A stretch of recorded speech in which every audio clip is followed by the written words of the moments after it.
Welcome to the Wellness Shelf, where we turn the best wellness books into simple ideas you can use today. Subscribe and hit the bell so you don't miss our new wellness videos. Atomic Habits by James Clear is one of the most widely read books on human behavior ever written. Over 15 million copies sold. And the reason it resonated with so many people is that it finally explained something we've all felt but couldn't quite put into words. Why is it so hard to change, even when we genuinely want to? Today we're pulling out the 3 most powerful ideas from this book, the ones that actually shift something inside you. And by the end, you'll have a simple, clear system you can start using right away. No pressure, no rush.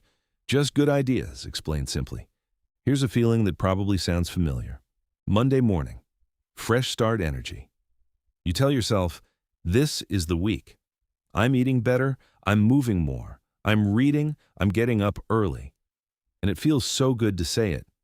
For a few days it works. You're on fire, you're proud of yourself. Then something slips. You miss a day. Then another.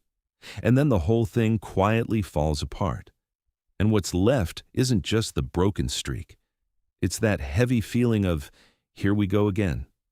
If that sounds like your experience, even a little, you're not alone. And more importantly, nothing is wrong with you. Here's what James Clear discovered, and it's really the heart of this entire book. We don't rise to the level of our goals. We fall to the level of our systems. It was never about trying harder. It was about building smarter, and that's exactly what this book shows us how to do. The first big idea is deceptively simple. Clear calls it the power of 1%.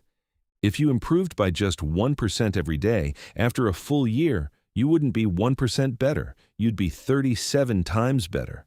That's not a feel-good metaphor, that's real math. And the flip side is just as real. 1% worse every day, tiny compromises, tiny shortcuts, and in a year you're down to almost nothing. This is what makes habits so quietly powerful.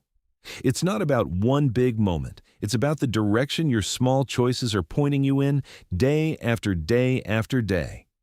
And that leads to the first mindset shift.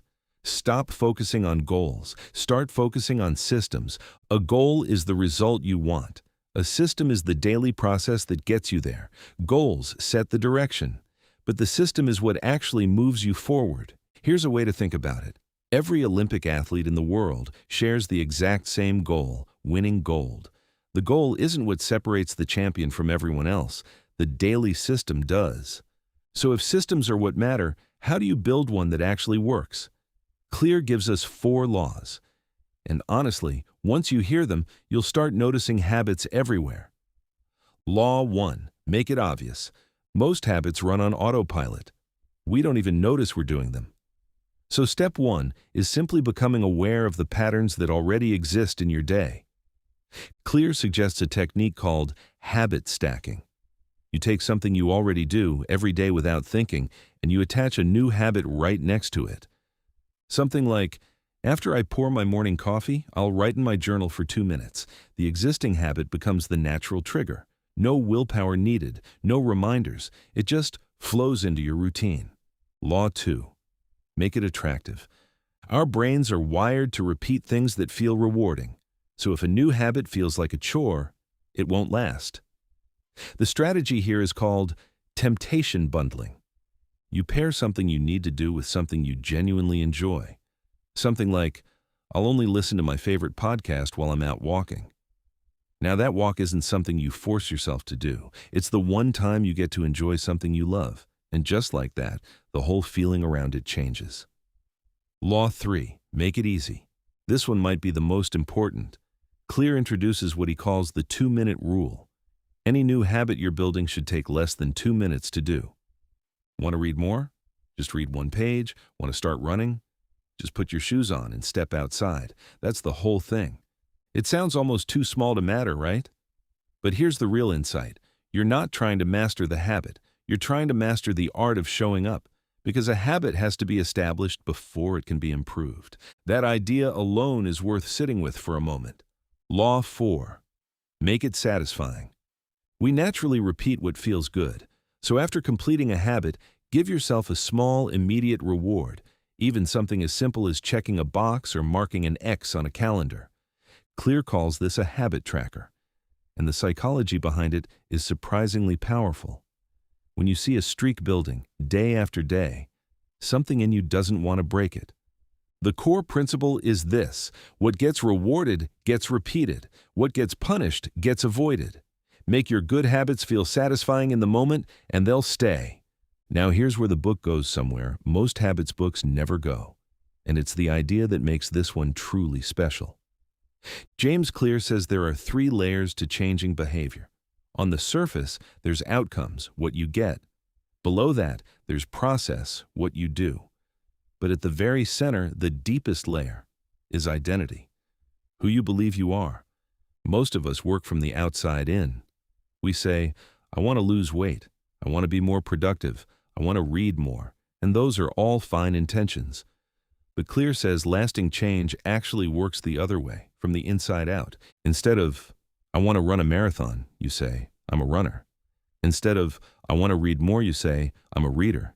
Instead of, I'm trying to quit smoking, you say, I'm not a smoker. It's a small shift in language, but it changes everything underneath it. Because when a habit becomes part of who you are, you're no longer forcing anything. You're just being yourself.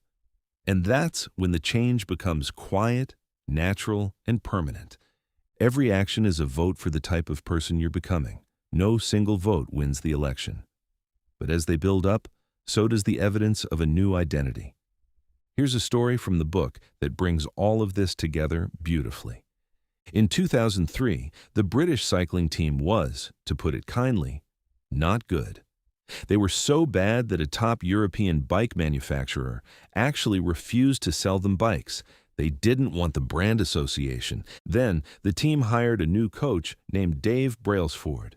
And Brailsford had this philosophy he called the aggregation of marginal gains. The idea was simple. Find a 1% improvement in everything. They redesigned the bike seats for better comfort. They tested different fabrics for the racing suits. They figured out which pillows helped riders sleep best.